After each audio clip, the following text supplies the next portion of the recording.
आदरणीय Padma Bhushan doctor B.M. Hegde आणि father of modern medicine ज्यांना ओळखलं जातं सर विल्यम ऑस्लर यांना वंदन करतो. तसंच अनादि अनंत स्त्री शक्तीला वंदन करतो. कारण मनुस्मृतीमध्ये असं म्हटलंय, जिथे स्त्रीची पूजा सन्मान केला जातो तिथे देवता राहतात. यत्र नार्यस्तु पूजन्ते रमन्ते तत्र देवताः. त्यामुळे या अनादि अनंत स्त्री शक्तीला नमस्कार. स्त्री शक्तीचं पूजन हे हळदी कुंकू लावून केलं जातं. हळद आणि कुंकू हे सूर्य आणि चंद्र यांचं प्रतीक आहे. एक उष्ण आणि एक शीत असं गुणधर्म हळदीचे आयुर्वेदात वर्णन केलेले आहेत. हळदीपासूनच कुंकू तयार केलं जातं. या हळदीमध्ये थोडासा टंकण म्हणजे टाकण खार आणि लिंबाचा रस जर घातला तर लाल भडक कुंकू तयार होतं. एक उष्ण आणि एक शीत, आणि म्हणून त्याचं बोट स्त्रीच्या सौभाग्य ठिकाणी आत्मस्थानी किंवा हे जे चक्र आहे आज्ञाचक्र, हे आज्ञाचक्राच्या ठिकाणी हळदी कुंकू लावून मी माझ्या विषयाची सुरुवात करतो. आपण रक्तदाब, बीपी, भीती हे दोन्ही शब्द एका नाण्याच्या दोन बाजू आहेत असं आपण मागच्या 3 भागामध्ये बघत होतो. अजून आपले 2 भाग होतील असा माझा अंदाज आहे. आज आणि आणखीन एक म्हणजे आज चौथा भाग आणि 5वा भाग, म्हणजे पुढच्या जुलै महिन्यामधला देखील दुसरा गुरुवार जो असेल हा आपला 5वा भाग आणि तो अंतिम भाग असेल बीपी आणि भीती या सिरीज मधला. आयुर्वेदामध्ये रसरक्तदाब वृद्धी असा शब्द वापरलेला आहे. अन्य चिकित्सा पद्धतीमध्ये सरळ त्याला ब्लड प्रेशर असं म्हटलेलं आहे. रसरक्तदाब आयुर्वेदीय दृष्टिकोन, आयुर्वेदाचा दृष्टिकोन. आता मी हा आयुर्वेद शब्द जो वापरतोय हा अस्सल आयुर्वेद शब्द वापरतोय, भारतीय आयुर्वेद असा शब्द वापरतोय. आपण मागच्या काही भागांमध्ये बघितलेलं की रसरक्तदाब वृद्धी असा शब्द आयुर्वेदामध्ये कुठेही आलेला नाहीये. आयुर्वेदाचे 3 मोठे ग्रंथ आहेत, एक चरक, दुसरा सुश्रुत, तिसरे वाग्भट. या तिन्ही ग्रंथांमध्ये रसरक्तदाब वृद्धी असा शब्दही आलेला नाही. हे तपासण्यासाठी कोणतंही यंत्र उपलब्ध केलेलं नाही. मग हा आयुर्वेदीय आजार आहे असं कशावरून म्हणू शकतो आपण? तर नाहीच. हा खरं सांगायचं तर आजारच नाही असं आपण मागच्या भागांमध्ये बघितलं. आयुर्वेदामध्ये आजाराचं जे काही वर्णन केलेलं आहे त्या आजारांमध्ये हा आजार कुठे असा ओढून ताणून बसवता येतो का असं जेव्हा विचार झाला तेव्हा त्याच्यात रसरक्तदाब वृद्धी हा संस्कृत शब्द शोधून काढला आणि तो त्याच्यामध्ये घुसवण्याचा प्रयत्न केलेला आहे. परंतु हे चूक आहे असं माझं वैयक्तिक स्पष्ट मत आहे. गेले 30-32 वर्ष मी या विषयावर काम करतोय आणि रक्तदाब हा आजारच नाही या मतापर्यंत येऊन मी पोहोचलेलो आहे. नाही सर्व विकाराणाम नामस्तोस्ती ध्रुवा स्थितीही असं एक वचन आमच्या ग्रंथांमध्ये आलेलं आहे. म्हणजे प्रत्येक लक्षणांना तुम्ही नाव दिलंच पाहिजे असं काही बंधन नाहीये. आता हे जे काही बीपी ॲपरेटस नावाचं ॲपरेटस असतं, हे जेव्हा ते बांधलं जातं ते डाव्या हातातला रिझल्ट वेगळा दाखवतो, उजव्या हातातला वेगळा दाखवतो, झोपून वेगळा दाखवतो, बसून वेगळा दाखवतो. अमावास्येच्या दिवशी वेगळं असणार आहे, पौर्णिमेच्या दिवशी वेगळं असणार आहे, सूर्योदयाच्या वेगळे असणार आहे, चंद्रोदयाच्या वेळेला वेगळं असणार आहे. हे आपण सगळं मागच्या भागांमध्ये बघितलंय. आता आपण टोटल भीती आणि भीती हे दोन्ही आजार जे आहेत हे आयुर्वेदीय दृष्टिकोनातून शोधण्याचा प्रयत्न करूया. रोगाचे एकूण 3 प्रकार पडतात असं आयुर्वेद म्हणतं. एक असतो हा शारीरिक, दुसरा असतो हा मानसिक आणि तिसरा असतो हा आध्यात्मिक. कोणत्याही रोगाचे 3 प्रकार प्रामुख्याने केलेले आहेत. शारीरिक आजार जे असतात याला आदिभौतिक असं म्हटलंय, मानसिक आजार जे असतात त्यांना आध्यात्मिक आजार असं म्हटलंय, आणि आध्यात्मिक आजार जे आज आमच्याकडे वर्णन केलेले आहे त्याला आदिदैविक असं म्हटलंय. म्हणजे तच्च दुःखम त्रिविधम, दुःख हा आजाराचं प्रतिशब्द सांगितलं. माझा आवाज ऐकायला येतोय ना? बाकीच्यांनी जरा माईक बंद ठेवलंय तर बरं होईल. तच्च दुःखम त्रिविधम आध्यात्मिकम आदिभौतिकम आदिदैविकम इति असं म्हटलेलं आहे. मग ह्या रोगाचं वर्गीकरण जर केलेलं असेल तर त्याची चिकित्सा पण वर्णन केलेली आहे. शारीरिक आजार जे आहेत त्याला युक्ती व्यापाश्रय चिकित्सा सांगितलेली आहे.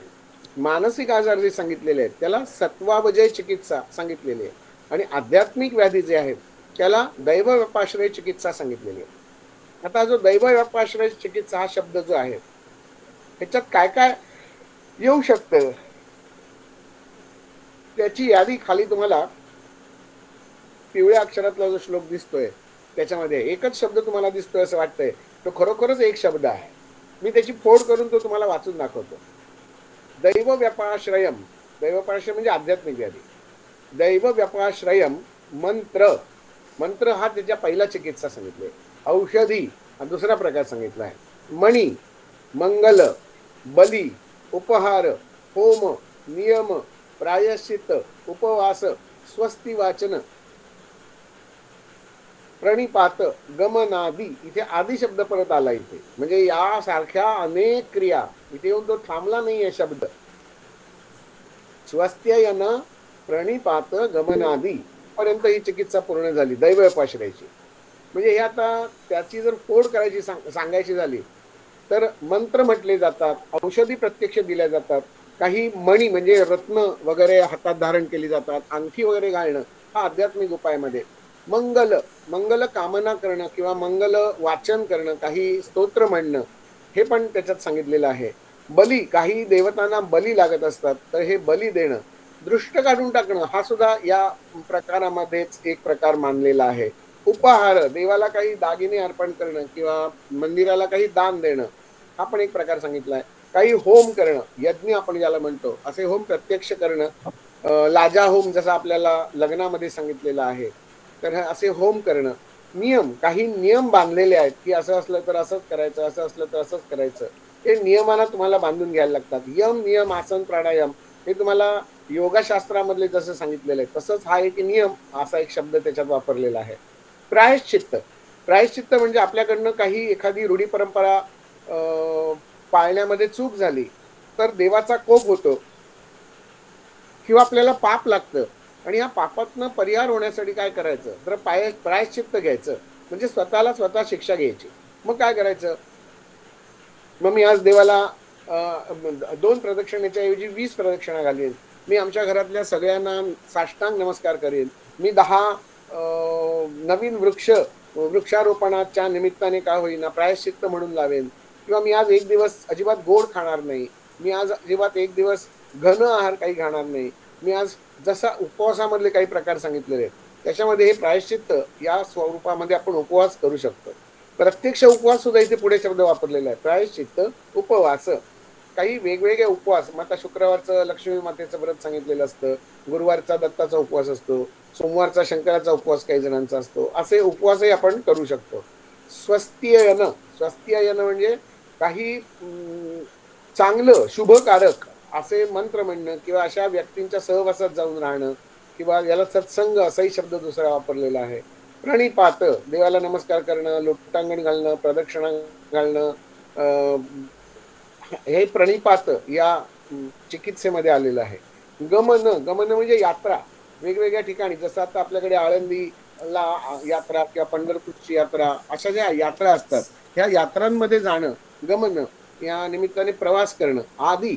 त्याच्यामध्ये दृष्ट काढणं असेल किंवा अन्य काही उपाय सांगितलेले आहेत, हे सगळे आध्यात्मिक उपायामध्ये सांगितले. आता आमच्या रक्तदाबाला किंवा भीती या आजाराला इथे बसवता येईल का? हो, अगदी बसवता येतं. मी माझ्या दवाखान्यामध्ये अशी चिकित्सा वापरतो.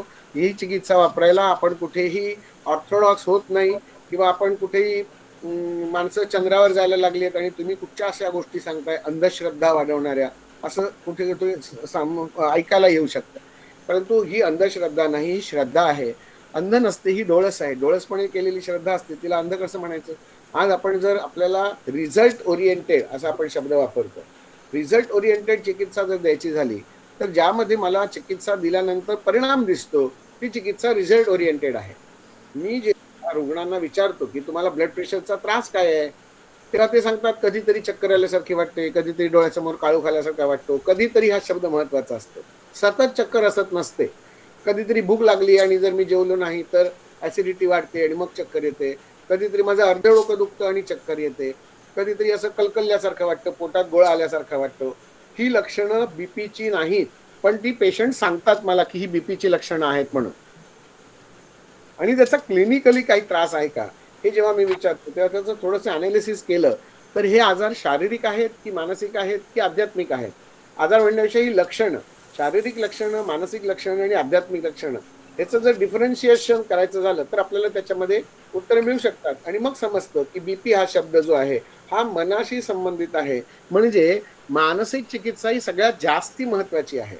हा आजार शारीरिक नाहीये, तो आजार मनाशी संबंधित आहे. आणि जो आजार मनाशी संबंधित असेल तर त्याला शरीरात औषध देऊन काय होणार आहे? काहीच होणार नाहीये. आम्ही ब्लड प्रेशरच्या गोळ्या आयुष्यभर खातोय. बरं, एकदा ते लेबल तुम्हाला लावलं डॉक्टरनी 120, 80, 80, 120 याच्या कमी जास्त झालं की तुम्ही झालात, तुम्ही पेशंट ठरलात. आता तुमचं बारसं झालं, तुम्हाला बीपी आजार आहे. आता ही औषधं मरेपर्यंत घ्यायची. ही जी औषधांची परंपरा सुरू होते आणि ती परंपरा म्हणजे पुढच्या पिढीपर्यंत सुरू राहते. हा, नाही मग माझ्या आजोबांना सुद्धा डायबिटीस होता, माझ्या वडिलांना पण डायबिटीस आहे, आता मला पण डायबिटीस झालाय, आता माझ्या मुलाला आणि माझ्या नातवाला आणि माझ्या पणपंडाला सुद्धा बीपी राहणार. असं कसं मान्य करू शकता तुम्ही? हाच मला प्रश्न पडतो.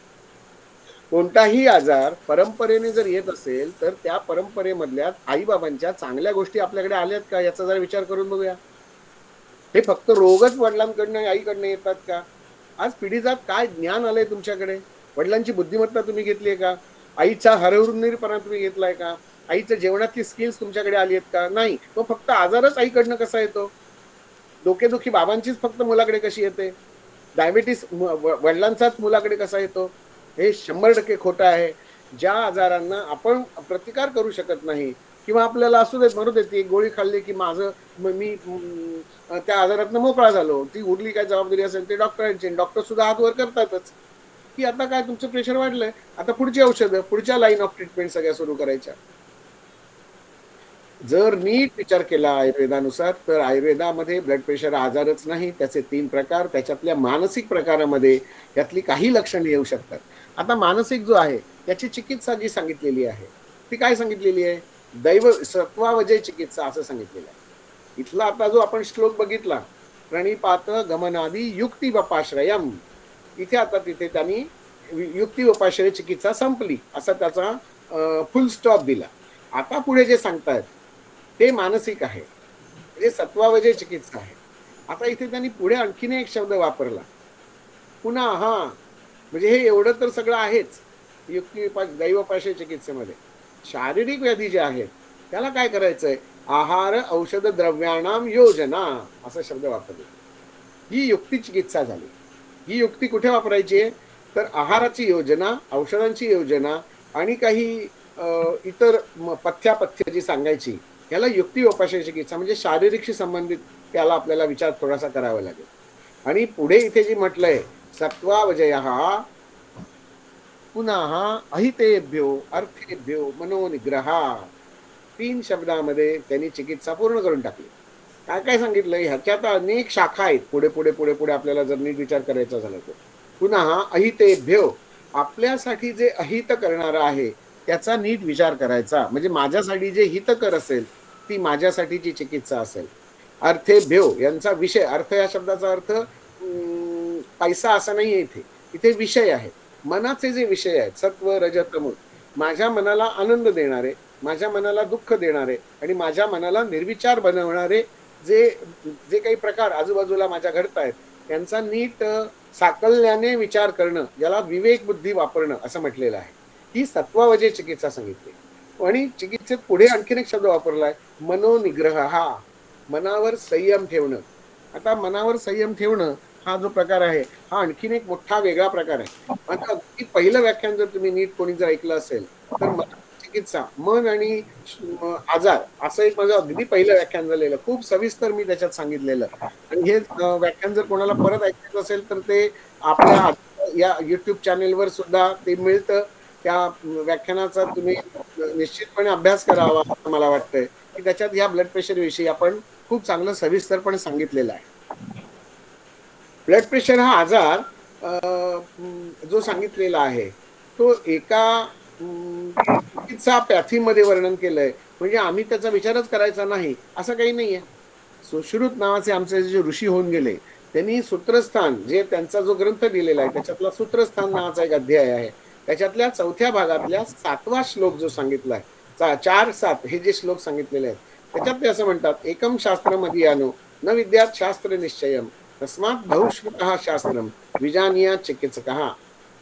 आयुर्वेद म्हणजे सगळ्यांना असं वाटतं की केवळ पाळमुळं अशी काहीतरी औषधं, भस्म आणि पावडरी दिल्या की तो आयुर्वेद होतो, असं नाहीये. आयुर्वेद हे एक अत्यंत मोठं जीवनाचं रहस्य सांगणारं शास्त्र आहे आणि या शास्त्राचा साकल्याने विचार करायला लागेल. अथ पासून इतीपर्यंत, जन्मापासून मरेपर्यंत, एवढंच नव्हे तर पुनर्जन्म आणि जन्माच्या आधी गर्भसंस्कार इथपर्यंत याचा विचार केलेला आहे आणि शास्त्र शुद्ध विचार. त्याला प्रत्येक गोष्टीला का या आणि कसं, केव्हा, कुठे, कधी, कोणी, या सगळ्या प्रश्नांची उत्तरे यामध्ये आपल्याला मिळू शकतात आणि त्यामुळे या आयुर्वेदाला शास्त्र असं म्हटलं जातं. ॲलोपॅथीला शास्त्र म्हणायला मी तयार नाही, कारण त्याचे जे नॉर्म्स आहेत शास्त्राचे ते त्याच्यामध्ये सांगितलेले नाहीत. या जो काही श्लोक मी आता वाचून दाखवला त्याचा मराठी अर्थ मी खाली लिहिलाय. एकाच शास्त्राचं अध्ययन करणाऱ्याला शास्त्राचं निश्चित असं ज्ञान होत नाही. म्हणजे केवळ आयुर्वेद आयुर्वेद नको, म्हणून चिकित्सकाने अनेक शास्त्रांचा, मग अध्यात्मशास्त्र बघा, ग्रहशास्त्र बघा किंवा गृहशास्त्र बघा, या सगळ्या अन्य शास्त्र जी आहेत, मग उपनिषद आहेत, पुराण आहेत, दर्शनशास्त्र आहेत, या सगळ्या शास्त्रांचा नित्य श्रवण करायचं, ऐकायचं, स्वतः अध्ययन करायचा, चिंतन मनन करायचं, म्हणजे शास्त्रासंबंधी सांगोपांग ज्ञान प्राप्त होते. मग अधिक चांगलं ज्ञान आपल्याला प्राप्त होऊ शकतं. मग असे शारीरिक, मानसिक आणि आध्यात्मिक भाग आपल्याला व्यवहारामध्ये दिसतात का? हो, दिसतात. आणि त्याचा मनाशी संबंध हो अगदी ओळखता येतो. मी तुम्हाला एक गोष्ट सांगतो. या गोष्टीमधनं अनेक रोगांचा उलगडा तुम्हाला होत जाईल किंवा आयुर्वेदाची विचार करण्याची दिशा कशी आहे याचा अंदाज तुम्हाला येत जाईल. इथे तुम्हाला एक चित्र दिसतंय, पावभाजीवाल्याचं चित्र आहे. त्याच्यासमोर 4 मित्र मैत्रिणी पावभाजी खायला उभे आहेत. हे जे 4 मित्रमैत्रिणी आहेत ते एका दिवशी रात्री 11 वाजता या पावभाजीवाल्याकडे येतात आणि पावभाजी खाण्यासाठी त्याला ऑर्डर देतात. आणि ते जिथून घरनं निघालेले असतात, तो एक जण म्हणतो, अरे मला जबरदस्त भूक लागलेली, निघूया आपण, बाहेर पडूया, काय जे काय मिळेल, vada pav, sandwich, pav bhaji, burger, pizza ते आपण घेऊया. दुसरा मित्र म्हणतो की आता सगळं बंद झालेलं असणार, माझ्या तिथे या कॉर्नरला फक्त एक पावभाजीवाला आहे, त्याच्याकडे जाऊन आपण पावभाजी खाऊ. पण म्हणाला त्या पावभाजीवाल्याकडची पावभाजी जरा चांगली नसते, त्याचे हात बीत तो नीट धुवत नाही आणि ते अनहायजिनिक सगळं असतं, मला मग भीती वाटते त्याच्याकडे जायची, मी काय त्याच्याकडे येणार नाही. तो म्हणतो, तिसरा म्हणतो, अरे चल रे, अरे किती असे बघितलेत खाणारे, मी असे सगळे 50 पावभाजीवाले पचवलेले आहेत, चला जाऊया. असं म्हणून ते तिघे जण परत यायला निघतात. तो चौथा जो राहतो तो म्हणतो, अरे मी एकटा इथे थांबून काय करतो, ज्याच्या मनात भीती आहे तो म्हणतो, मी इथे एकटा कसं थांबू, मी पण येतो, चला जाऊया, जे काय होईल ते होईल. म्हणजे एकाच्या मनात भीती आहे, एकाच्या मनात अजिबात भीती नाही, एकाच्या मनामध्ये काय सहज कॅज्युअली जायचंय म्हणून, आता काहीतरी खायचं म्हणून मग तो खायला आलाय, आणि चौथा बरोबर कंपनी देण्यासाठी आलाय. चौघेही जण पावभाजीवाल्याकडे जातात, त्या उघड्या पावभाजीवाल्याकडची उघडी पावभाजी खातात आणि जे व्हायचं ते होतं. तिघांना लूज मोशन सुरू झाल्या, द्रवमल प्रवृत्ती, संस्कृत मधला मी शब्द वापरला. लूज मोशन म्हणजे डायरिया असं आपण म्हणू सरळ. डायरिया झाला, डिसेंट्री झाली, काहीतरी एक नाव देऊया.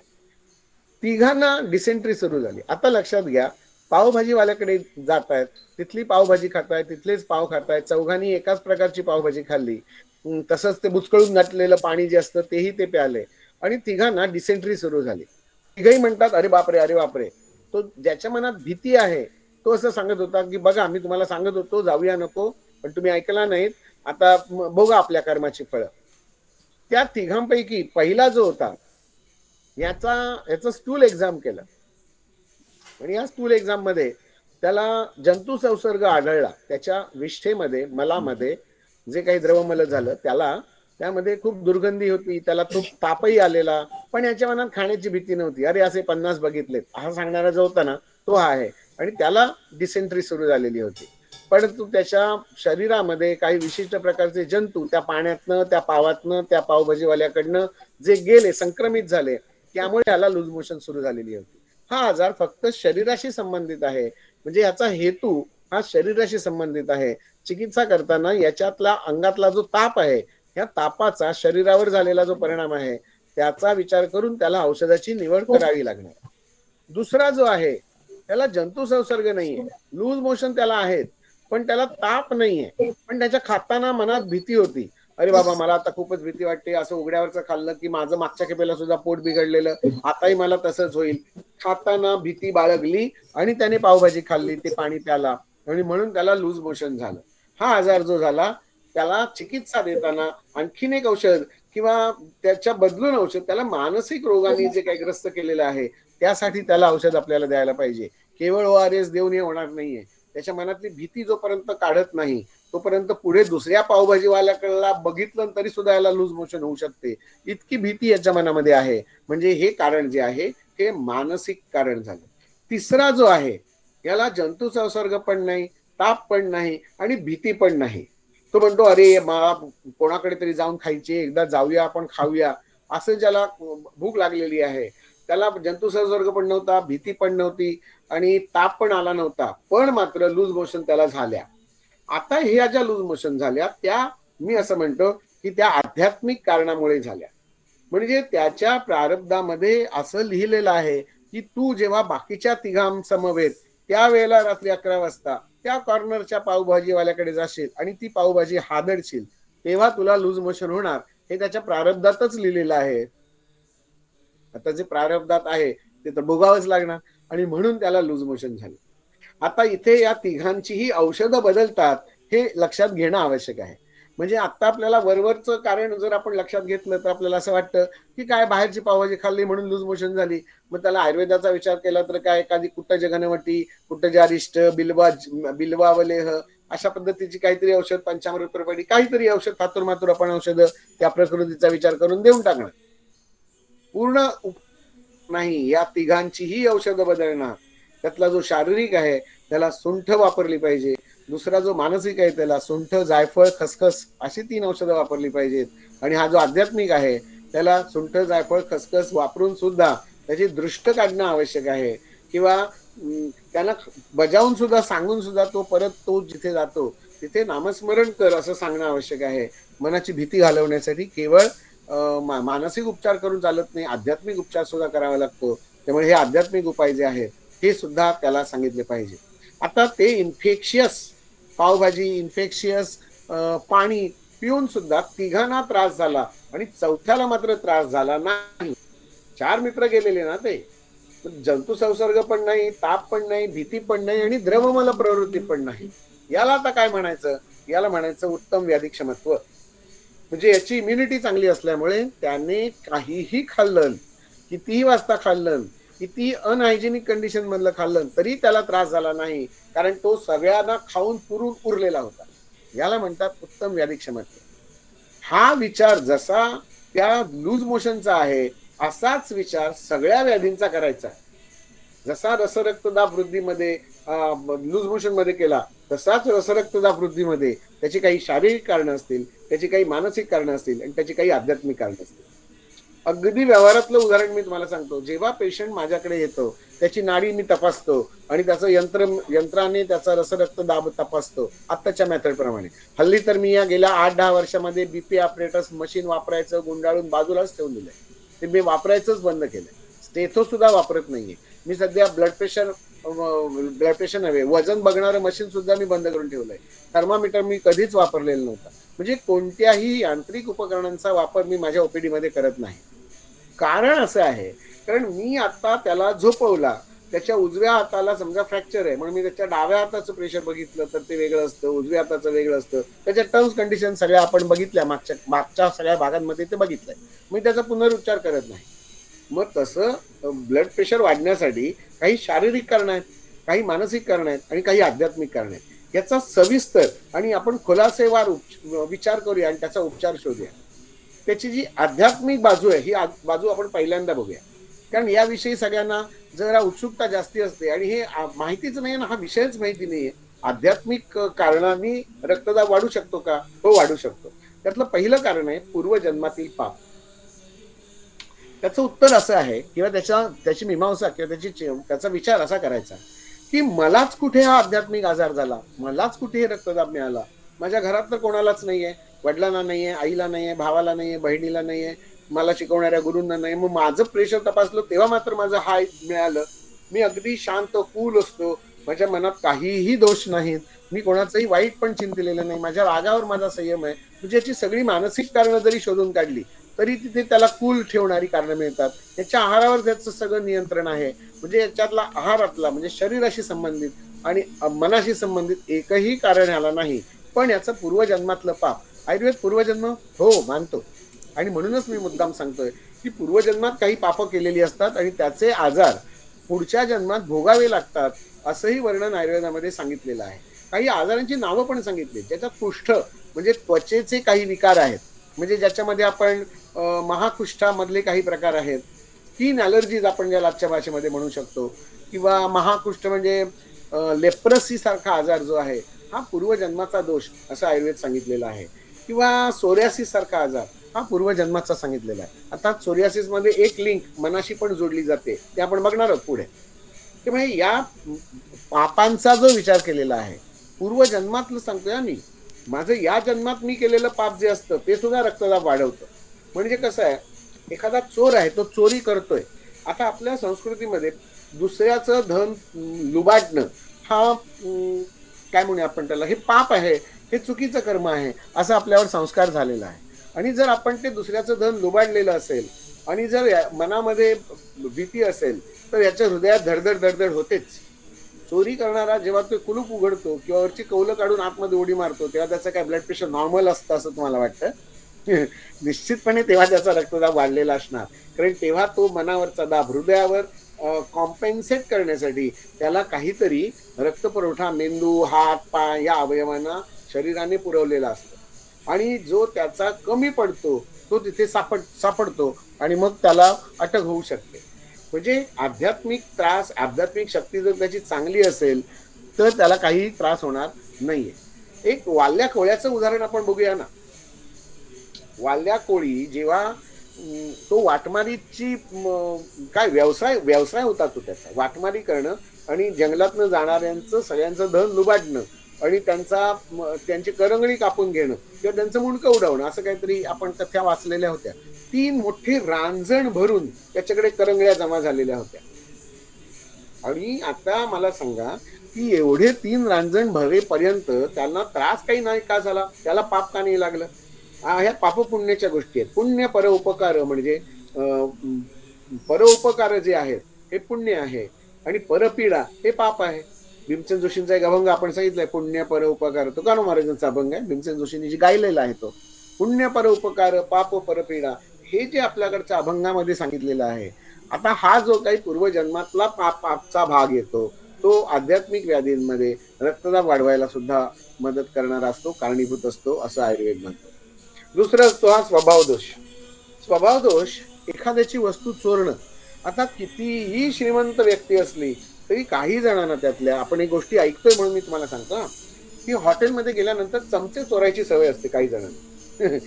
चमचे चोरायची, मग तिथे यांना घरात सगळं असतं पण तिथे काय जाऊन त्यांच्या मनात अशी इच्छा निर्माण होते की इथलं काहीतरी चोरावं. मग अगदी काही नसलं तरी ते टिश्यू पेपरचा गठ्ठा तरी चोरते, किंवा ते त्यांच्या नाकात नव्हे दाढेमध्ये घालण्याच्या काड्या असतात त्या सुद्धा 25-30 धापतील, एकच काडी अपेक्षित असते. किंवा तिथे ठेवलेली बडीशेप असते तिथे असा बचका मारून 2 मोठी बडीशेप घेतील. आता मला सांगा की घरात एवढं सगळं असून सुद्धा तिथे जाऊन हॉटेलमध्ये जाऊन मिळतंय फुकट म्हणून सगळंच घेणं. आता तिथली हॉटेलमधली वस्तू चोरणं किंवा ग्लासेस नेणं हे सुद्धा काही, हे असं आपण पेपरमध्ये वाचतोय म्हणून मी मुद्दाम सांगतोय. हे स्वभाव दोष हा एक दोष त्याच्यामध्ये येतो की मुळातच स्वभावामध्येच त्यांच्या दोष असतात. एका घरातली 2 मुलं वेगवेगळ्या प्रवृत्तींची असत नाही का? आमच्याच घरातलं उदाहरण सांगतो. आमच्या घरात मुलगा आणि मुलगी 2 मुलं आहेत. एक अत्यंत समाधानी आहे आणि एक अत्यंत हावरट आहे. म्हणजे लहानपणच्या गोष्टी मी सांगतो. घरात समजा आईस्क्रीम आणलं तर 4 माणसं आम्ही आहोत, 4 आईस्क्रीम, 6 माणसं होतो, आई बाबा होते तेव्हा. आईस्क्रीम आणलं तर एक पोर म्हणायचं की बाबा तुमच्यातला 1 घास, आई तुझ्यातला 1 घास, आणि करत करत तो 5 घास आमचेच धापायचा. आणि दुसरं जे पिल्लू होतं त्या पिल्लाला मात्र मला नको, माझ्यातलं तुम्ही खाल्लं तरी चालेल, मला एवढा 1 घास मिळाला तरी चालेल. समाधानी वृत्ती असणे हा आता दोष. हा एकाच घरात दोन्ही मुलांवर एकच अन्नाचे संस्कार होत आहेत. आई बाबाच त्यांना शिकवत आहेत, आजी आजोबांच्या सहवासामध्ये आहेत, पण एकाचा स्वभाव वेगळा आणि दुसऱ्याचा स्वभाव विचित्र. असं का बरं होतं? तर याला पूर्वजन्माचा दोष सांगितलेला आहे. किंवा हे जन्माच्या आधीपासून त्यांचा आत्मा आमच्या शरीरात आमच्या घरात जेव्हा जन्माला आला तेव्हापासूनच हे सगळे दोष आत्म्याला लिप्त असणारे. म्हणजे बाय डिफॉल्ट प्रोग्राम मधनं काही आजार येतात, त्यांच्या जीन्सवर त्याची नोंद झालेली असते आणि म्हणून कर्माच्या सिद्धांतानुसार त्याचा जन्म विशिष्ट घराण्यामध्येच होतो आणि मग त्याला ते आजार सगळे होतात. अंबानी कुटुंबातला आत्ताचा जो ज्याचं लग्न आहे त्याचा शारीरिक आजार तुम्ही कधी ऐकले? आपण त्याचा फक्त त्या मुंबई टीमचा एक काय मॅनेजर डायरेक्टर म्हणू किंवा त्यांचा टीमचा मालक म्हणून आपण त्याच्याकडे बघतो. परंतु त्याचे जे आहेत आजार, एवढे पैसे असून सुद्धा त्याचे आजार नाही कमी करू शकत. हे आध्यात्मिक कारण असतं. मी मुद्दाम उदाहरण द्यायचं म्हणून मी अंबानी, मला कोणाला दुखवण्याचा हेतू नाहीये, परंतु ही जी काही कारणं असतात, काही ठिकाणी काही घरांमध्ये आताच्या नवीन आजारानुसार ऑटिस्टिक बेबी जन्माला येतात. काही जण जन्मव्यंग घेऊन येणारी मुलं असतात. आता मला सांगा, मतिमंद मुलं होणं किंवा गतिमंद होणं किंवा अशी ऑटिस्टिक बेबी होणं, काही ऐकायला येत नाही, काही काय कानाने ऐकायला येत नाही, काही नाकांना काही वासच नसतो, त्वचेला सेन्सेशन नसतं, डोळ्यात पण दिसत नाही, ज्ञानेंद्रिय विकृती असं आपण म्हणूया. हे सगळे आजार आध्यात्मिक असतात. त्यामध्ये रक्तदाब वाढू शकतो असा स्वभाव दोष जर असेल तर त्याचा रक्तदाब कमी जास्त हा होणारच आहे. पिढीतले दोष याविषयी मी मगाशी बोललो. जसा मधुमेह आहे तसा ब्लड प्रेशर हा जर आई वडिलांना असेल, त्यांच्या स्वभावामध्ये जर भीती असेल पहिल्यापासूनच, तर ती भीती कॅरी फॉरवर्ड होऊ शकते. जसे मी मगाशी म्हटलं चांगले गुण सुद्धा कॅरी फॉरवर्ड होतात, तसे दोष सुद्धा येतात. तसा मधुमेह आज आता ते सांगितलं जातं. या मधुमेहावर सुद्धा आपण कधीतरी परत बोलूया. निद्रा विकृती, जसं स्वप्न. आता ही जी झोप लागणं आणि झोपेमध्ये मन उडून जाणं किंवा इंद्रिय दुसरीकडे जाणं, शरीर तिथेच असतं झोपलेलं, परंतु या शरीराच्या माध्यमातून मन बाहेर निवृत्त होतं आणि बाहेर भटकायला जातं. म्हणजे अशी स्वप्न अभ्यासात आपण केलं तर असं लक्षात येतं की हे स्वप्न पडण्याची आवश्यकताच नव्हती. मी अशा ठिकाणी जाऊन आलो की जे ठिकाण मी आधी कधीही बघितलेलं नाही, ना पिक्चरमध्ये पण कधी बघितलेलं, ना अशा प्राण्यांशी माझा संपर्क आलेला, किंवा ना असं कधी माझ्या मनात विचार झोपताना सुद्धा वेगळे होते. माझा आत्मा, माझं मन, माझी इंद्रिय जेव्हा बाहेर भटकायला जातात, आयुर्वेद हे सगळं मानतोय म्हणून मी सांगतो. आता ते जेव्हा एखाद्या भीतीदायक प्रसंग जेव्हा ते स्वप्नामध्ये बघतात, किंवा एखादा चोर, लुटेरू, दरोडेखोर असा एखाद्याचा पाठलाग करतायत, शस्त्र घेऊन मागे लागलेत, ते त्यांनी माझी मानगूट पकडली मागणं आणि माझा गळा आवळला, सगळं स्वप्नामध्ये चाललंय. मी तिथे शरीराने मी तिथेच आहे, पण माझं मन भटकायला गेलं, तिथे त्याला गळा आवळला आणि मी जोरात ओरडतो. असं जेव्हा मी रात्री ओरडतो तेव्हा त्यावेळेला माझे नाडीचे ठोके वाढलेले असतात, तेव्हा माझा रक्तदाब वाढलेला असतो. केवळ माझाच नव्हे तर माझ्या आजूबाजूला जी काही 4-5 माणसं झोपलेली आहेत या सगळ्यांचा रक्तदाब त्यावेळेला वाढलेला असणार. कारण असं अचानक रात्री 2 वाजता ओरडत उठणं, मला सांगा यांची झोप कशी पूर्ण होईल नंतर? मी आता कशासाठी ओरडतोय कसं कळणार? इकडे तर काळोख असतो, भीती असते मनामध्ये आणि मग रक्तदाब वाढतो. ही स्वप्नांमुळे निर्माण होणारी जी भीती आहे ही आध्यात्मिक कारणामध्ये येते. त्याचा केवळ मनाशी संबंध असतो असं नाही, आध्यात्मिक म्हणजे आत्म्याशी संबंधित असलेलं ते कारण आहे. गर्भविकृती असतात. एखाद्याला 6वं बोट असतं, इट्स कॉमन, याचा रक्तदाबाशी प्रत्यक्ष संबंध नाही. पण गर्भावस्थेमध्येच हातही नाही, पायही नाही, असा नुसता गोळा येतो आणि तो जन्म घेतो आणि तो पुढे 12-12, 18-18 वर्ष राहतो. आता मला सांगा, यांचा रक्तदाब वाढण्याचं कारण काय असू शकतं? त्यांच्या हृदयाचे आकार वेगळे असतात, किडनीचे आकार वेगळे असतात, एकच किडनी असते, हॉर्सशू किडनी असते, किंवा लिव्हरवर दबाव असतो, अन्य काही आजार असू शकतात, मेंदू श्रंक असतो, ते मतिमंद गतिमंद असू शकतात, किंवा त्याच्या हृदयातल्या व्हॉल्वमध्ये दोष असू शकतात. अशा सगळ्या अवस्था ज्या असतात, ज्या गर्भाच्या विकृती बरोबर आलेल्या असतात, सहज दोष असं आयुर्वेदात सांगितलेलं आहे. आता हे सगळे दोष, किंवा हृदयाला होल असणं, भोकत असणं, असे व्याधी आजही आहेत आपल्याकडे, किंवा तो व्हॉल डॅमेज असणं, मग ते ऑपरेशन करून तो बसवायचा, दुरुस्त करायचं. आता ऑपरेशन करून औषधं बंद होतात का? नाही, ती औषधं मरेपर्यंत घ्यायचीच. मग वयानुसार जे वॉल काय आपण भरून येणं ही जी प्रक्रिया असते त्यानंतर भरून येत असतात, किंवा शरीराला त्याची सवय झालेली असते. म्हणजे फार तर 1 ते 3% लोकांनाच फक्त हृदयाशी संबंधित आजार आणि त्याची ऑपरेशन्स करावी लागतात. बाकी त्यांना खरं करायची काही तशी आवश्यकता पडत नाही. बरं, करून सुद्धा पुढचं आयुष्य त्यांचं एकदम धटाकट आणि एखादा मल्ल किंवा एखादा भिल्ल किंवा असा काय पण संपूर्ण स्वस्थ असा तो नाही राहत. हा दोष जो येतो हा गर्भविकृतीचा किंवा त्याच्या पूर्वजन्माचा दोष. असं सांगितलेलं आहे.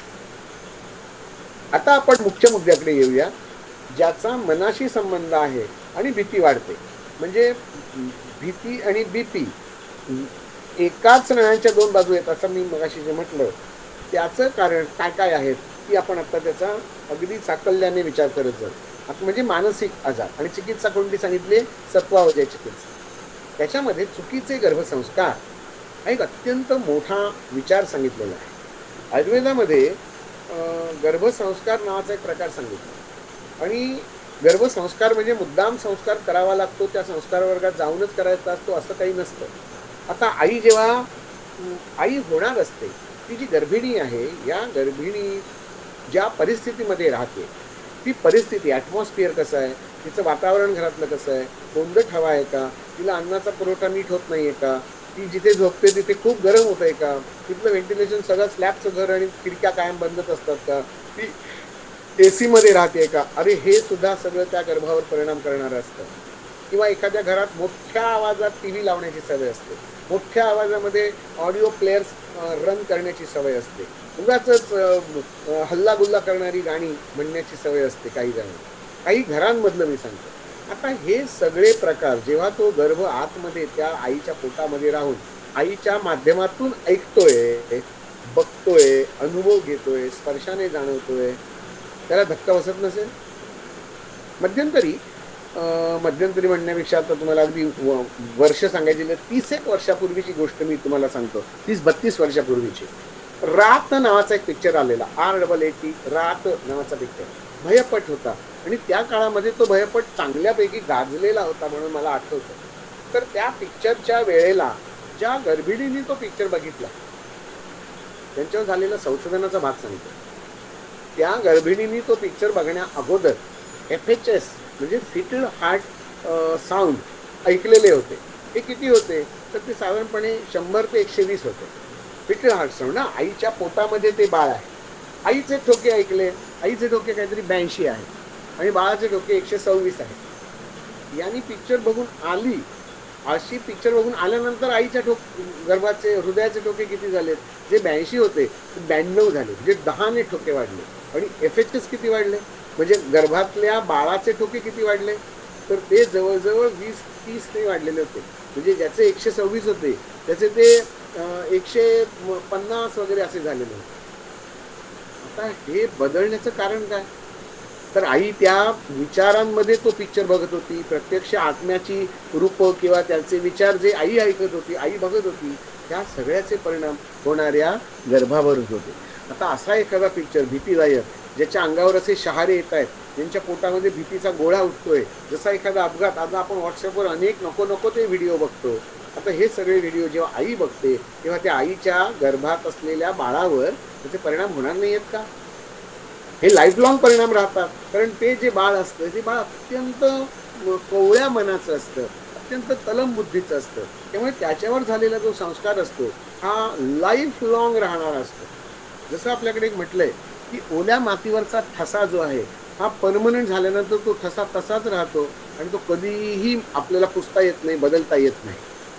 एखादं भांडं, मातीचं भांडं जेव्हा करत असतो तेव्हा त्या कुंभाराचा हात कुठेतरी लागतो आणि त्याला मातीला असा एक पोचा आलेला असतो. आता ते भांडं सुकल्यानंतर लक्षात येतं, विक्रीला जेव्हा ते मडकं आणलं जातं, अरे बापरे, इथे त्याला असं आत गेलंय का ते, किंवा बाहेर असं आलंय का, तिथे त्या मडक्याला आतून जरा धक्का लागल्यानंतर ती मडक्याची जी माती असते ती हरनियासारखी थोडीशी बाहेर आलेली असते. आता इथे मला सांगा, आता ते जे काही सुकल्यानंतर, मातीचं मडकं सुकल्यानंतर ते पुन्हा त्याचा तो पोचा काढता येत नाही. जसं एखाद्या भिंतीला सिमेंट लागलेला आहे, तिथला त्याची खपली पडली, तिथला एक ढलपी पडली, तिथे नवीन सिमेंट लावलं तर जुनं सिमेंट त्या नवीन सिमेंटला ॲडजस्ट करत नाही. अगदी खालचं कोबा केलेली जमीन असते तिथे सुद्धा. म्हणजे एकदा तुमचा जो संस्कार झालेला आहे तो इतका पक्का असतो की तिथे दुसरा विचार किंवा दुसरा संस्कार किंवा दुसरी वस्तू तिथे फिट बसत नाही. तसं या गर्भावस्थेमध्ये, या 9 महिन्यामध्ये, अगदी 9 महिन्यातले पहिले 3 महिने सोडून देऊया आपण, कारण या 3ऱ्या महिन्याच्या शेवट गर्भाचं हृदय तयार होतं आणि या हृदयामध्ये मनाची जडणघडण तयार झालेली असते. आता इथपासून दौरुद अवस्था, त्याला डोहाळे लागणं असं म्हणतात. आता या डोहाळ्यांच्या अवस्थेमध्ये घरात भांडणं सुरू आहेत, मोठ्या मोठ्याने आवाज सुरू आहेत, अत्यंत तिखट तामसी हॉटेलमधनं, स्विगीवरनं, झोमॅटोवरनं मागवलेलं अन्न खाल्लं जातंय, चायनीजचा मारा केला जातोय, पंजाबी पदार्थ, विरुद्धांना अत्यंत जळजळीत असे कट आणि मिसळी आणि पाव आणि पिझ्झासारखे पदार्थ तिसऱ्या महिन्यापासून जर ती आई खात असेल किंवा विचार त्याचा करत असेल तर त्या गर्भाला काय भोगावं लागेल त्याचा विचारच न केलेला बरा. मग त्या बाळाचं पित्त आणि बाळाचा वात जर आतनच खवळतच ते बाहेर आलेलं असेल तर त्याचा रक्तदाब अगदी 6व्या-7व्या वर्षी देखील वाढणार आहे. मग अशी मुलं देखील हायपर होतात असा एक शब्द आपल्याकडे वापरला जातो सध्या. स्वभावामध्ये ही मुलं हायपर आहेत. हायपर आहेत म्हणजे काय, फार ते विचार करतात. मास्तरनी सांगितलं ना तर त्यांचा राग तळपायाची आग तो वर्ग सोडून जाईल. असे आपण काही पिक्चर बघतो की त्या जमीनदाराचा मुलगा शाळेत गेल्यानंतर मास्तराच्या डोक्यावर बसतो आणि मुलांच्या दप्तर पळवतो, काय काय काय काय उद्योग करतो. हे सगळे त्या चुकीच्या गर्भसंस्कारामुळे निर्माण झालेले परिणाम आहेत. चिकित्सा काय करायची, त्या गर्भाला शांत होण्यासाठी आईने त्या गर्भावस्थेमध्ये चांगले संस्कार करायचे. म्हणजे हे सगळे संस्कार हे सकारात्मक दृष्टीने घ्यायचे आहेत आणि त्या बाळाला शिकवायचं आहे. बाळा घाबरू नकोस, आपण आता जे काही करतोय हे आपल्या चांगल्यासाठी करतोय. तू आणि मी एका हृदयाच्या रेषेने बांधलेलो आहोत. आता मी खाते, हा पेरू आहे, आता मी खाते, ही चिंच आहे, आता मी आईस्क्रीम खाते, आता मी शांत झोपणार आहे, आता मी जरा दचकून जागी झाले, पण तू घाबरू नकोस, तू परत झोप, all is well, all is well. ही जी काही चिकित्सा आहे ना, अरे हाच गर्भसंस्कार आहे. गर्भसंस्कारातला one of the part is देवाचं नामस्मरण, देवळामध्ये जाणं, मग निळ्या रंगाचे कपडे, स्काय नेव्ही ब्ल्यू नाही वापरायचा, स्काय ब्ल्यू वापरायचा, पिवळ्या रंग, पांढरा रंग असा कपडे परिधान करायचे, देवाची स्तोत्र वाचायची, आरत्या म्हणायच्या, सत्संगामध्ये जायचं, चांगली पुस्तकं वाचायची, भीतीनं वाटणारा काही अशा ठिकाणी जायचं, मगवत स्मशान आणि भर दुपारी 12 वाजता कुठेतरी हायवेवरून एकटंच फिरायला असलं काही करण्याची आवश्यकता नसते.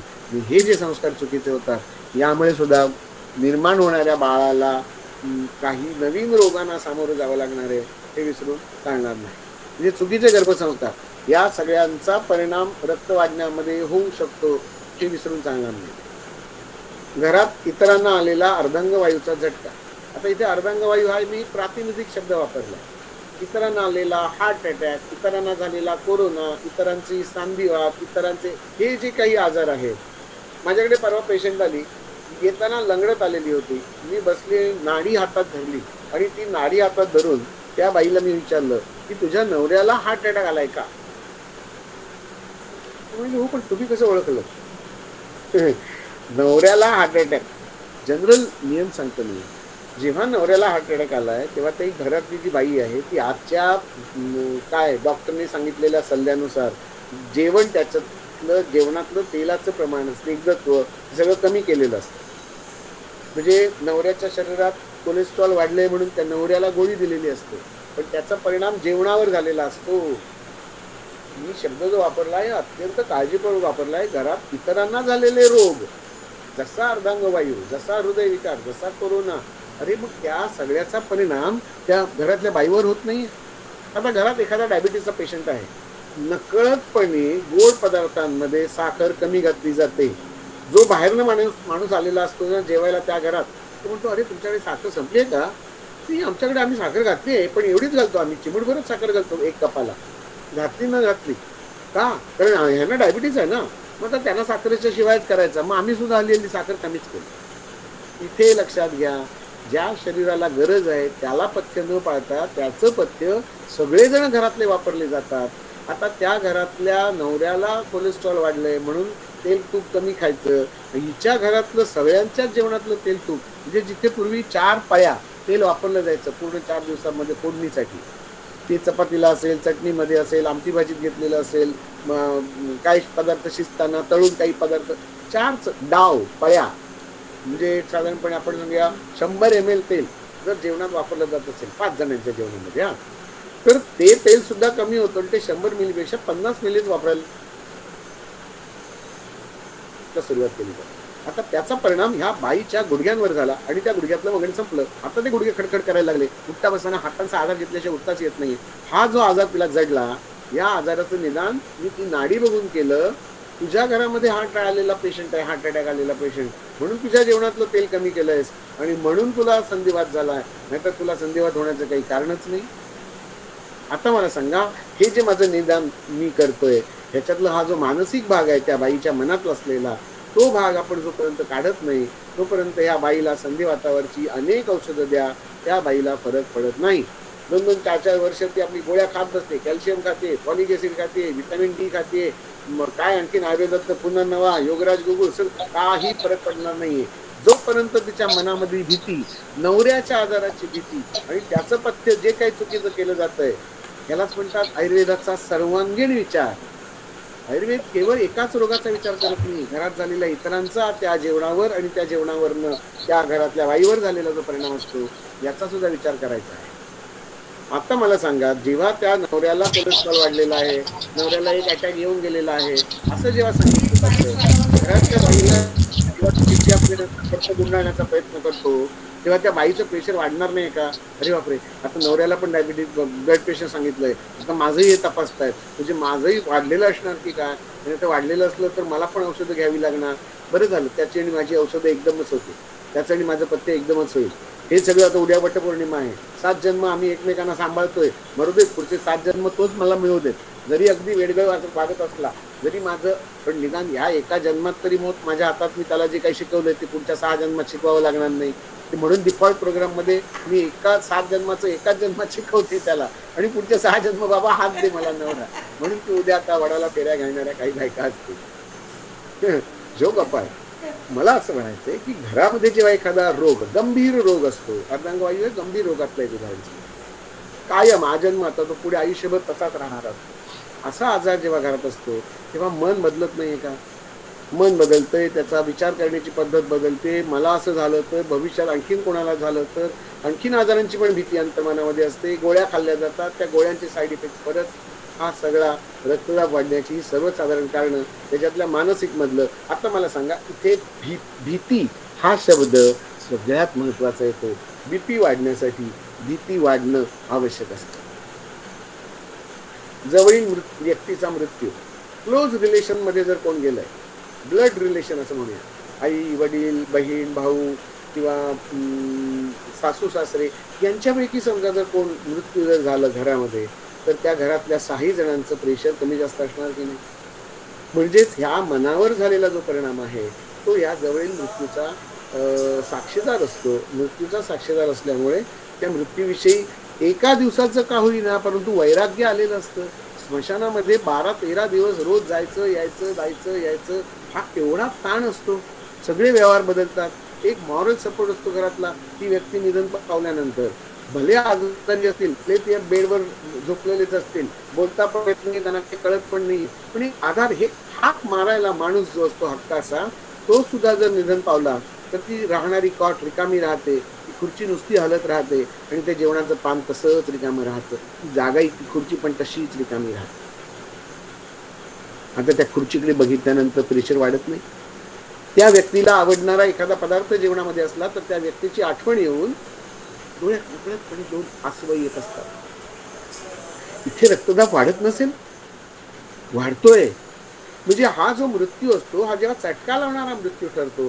घरात यंग पोराचा मृत्यू झालेला आहे, कुठचा तरी अपघाती निधन झालंय, माझ्याकडे अशी किती उदाहरणं सांगू, माझ्याकडे अशी आज असलेली, की नंतर त्या दोघांनाही आजार झालाय, दोघंही आयुष्यभर रडत बसतात. 30 वर्षाच्या पोरगाचा दारात झालेला अपघातातला मृत्यू, बेळगावमधलं एक जोडपं माझ्याकडे यायचं.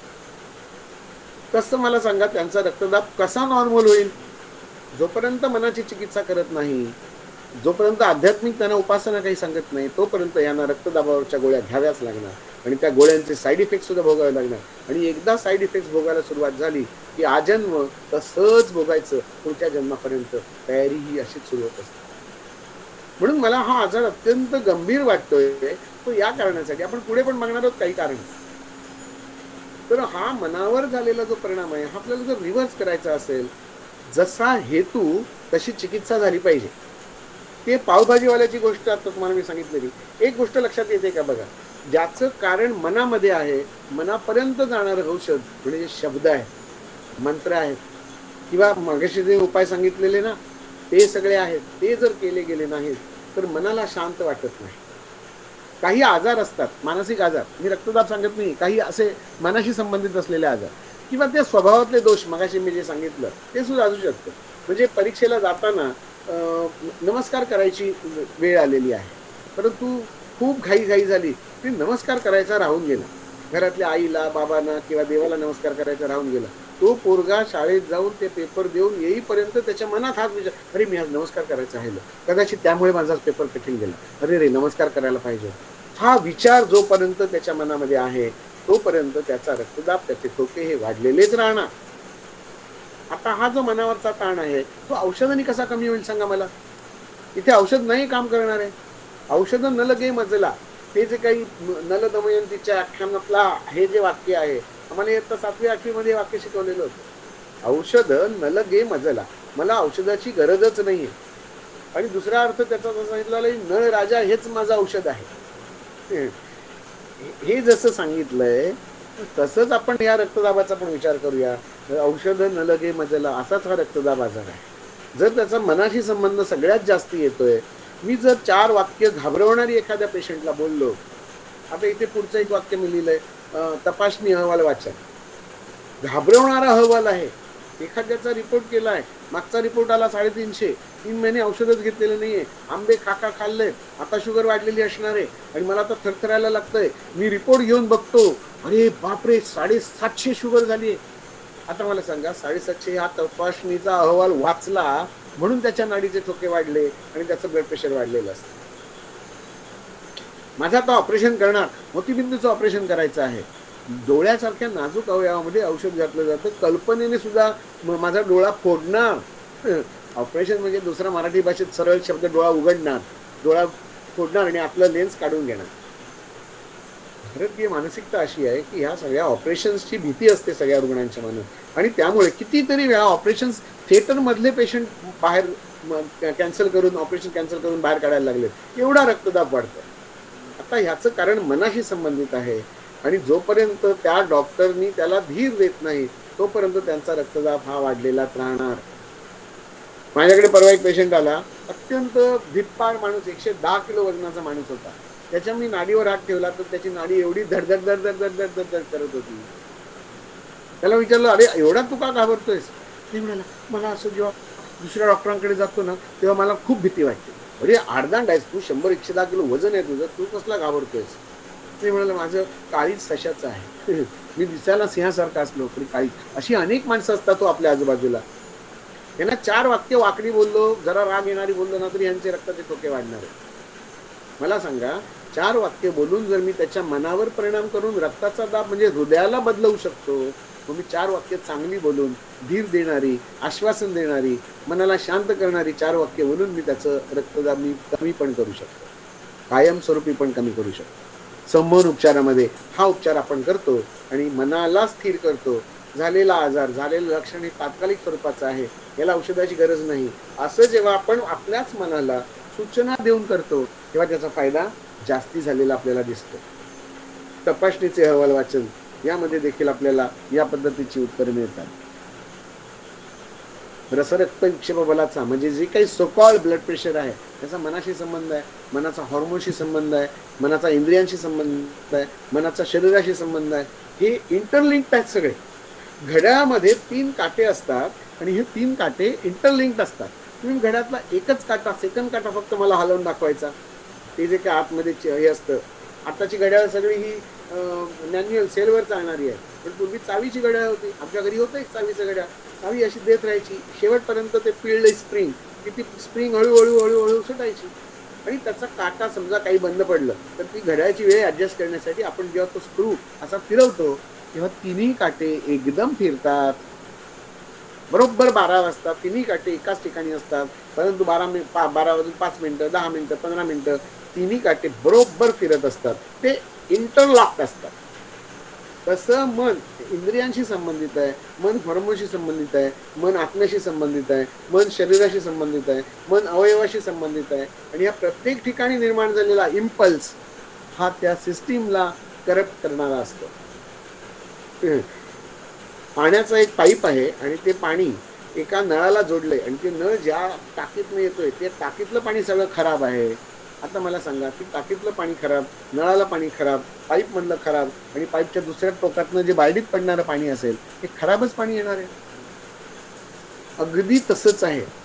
मूळ मनामध्ये, तुमच्या मेंदूमध्ये जे विचार आहेत, तुमच्या हृदयामध्ये ज्या भावना आहेत, ते सगळे विचार आणि भावना त्या रक्तामार्फत जेव्हा कॅरी होत आहेत शरीरात, उलट्या सुलट्या सुलट्या उलट्या, प्लस औषधं जाताना दोष आहेत, काही नको असताना खाल्लंय, भरपेट खाल्लंय, गॅस भरलाय, अनेक कारणं आहेत, अनेक कारणं आहेत. या सगळ्यांचा संबंध उलटा सुलटा एकमेकांशी येतो आणि डॉक्टर सांगतात आता हे सगळं आम्ही बघत नाही, तुम्ही औषधं खात बसा आणि काळजी करायचं ते करून.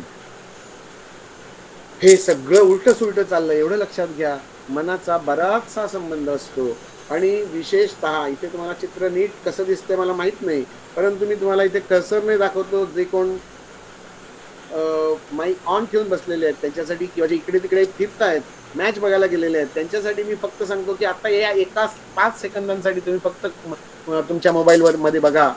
हा जो मी आता कर्सर फिरवतोय, गोल कर्सर फिरवतोय, इथे काळ्या रंगाचा एक डाग दिसतोय बघा. इथे हा डाव्या हाताचा कोपरा आहे, इथे काळ्या रंगाचा एक डाग आहे आणि हा उजवा कोपरा आहे, हा उजवा हात आहे त्या रुग्णीचा. आणि इथे या हातावर, इथे माझा कर्सर जिथे फिरतोय तिथे कुठेही डाग नाहीये. आता या डाव्या हातावर हा जो डाग आहे जवळजवळ 1 वीत लांबीचा हा जो काळा डाग येतो, हा मनावरचा ताण दाखवतो. शरीराचा ताण मनावर आणि मनाचा शरीरावर. सायकोसोमॅटिक डिसीज जे असतात या सगळ्यांमध्ये हा हात, या हातावरचा हा एरिया मनाशी संबंधित असतो आणि त्याच्यावरचा काळा डाग हा रक्तदाबाला वाढवणारा असतो. या बाईला मी जेव्हा प्रश्न विचारला, आई केवढा ताण तुम्ही घेताय असं म्हटल्यानंतर ती फक्त माझा हात धरून पुढची 5 मिनिटं फक्त रडत होती. काय झालं रडायला एवढं? काय सांगू तुम्हाला माझ्या दुर्दैवाची कहाणी. म्हणून तिने पुढची अर्धा तास मला खाल्ला तिचं सगळं दुःख मला सांगून शेअर करायला. सगळ्यात महत्वाचं आहे, हे जे दुःख असतं, हा जो ताण असतो, हा जो राग असतो, ही जी खुन्नस असते, द्वेष, मद, मोह, मत्सर, षड्रिपू जे आहेत, जे मनावर काम करणारे आहेत, या सगळ्यांचा स्वतंत्रपणे विचार करायला नको का? माझी बुद्धी मत्सर बुद्धी आहे का? द्वेष बुद्धी आहे का? माझ्या मनात खूप क्रोध भावना आहेत का? कामभावना माझ्या मनात जास्ती प्रज्वलित होत आहेत का? ह्या सगळ्याचा विचार आम्हाला शरीराच्या लक्षणांवरनं दिसतो. आणि म्हणून शरीराचा मनाशी संबंध, मनाच्या शरीराशी, आणि जर मनावर परिणाम करणारी एखादी गोष्ट घडली तर ते रसरक्त विक्षेप बल काय म्हणतात ते वाढलेलं दिसणार नाहीये, वाढलेलं दिसणार आहे. आणि म्हणून हा जो ताण असतो, हा ताण निश्चितपणे परिणाम करणार असतो. मला असं वाटतंय की आपण या स्लाइडला थांबूया आणि पुढच्या 10 मिनिटांमध्ये तुमच्या मनात जे काही प्रश्न असतील त्या प्रश्नांची उत्तरं घेऊया. 5 भागात हा भाग पूर्ण होणार नाहीये. मी माझ्या पुढच्या स्लाइड्स पण मी आता तुम्हाला दाखवायचा ठरवलेल्या, परंतु त्या पण पूर्ण होतील असं वाटत नाहीये. 5वा 6वा भाग ठरवू आपण नंतर.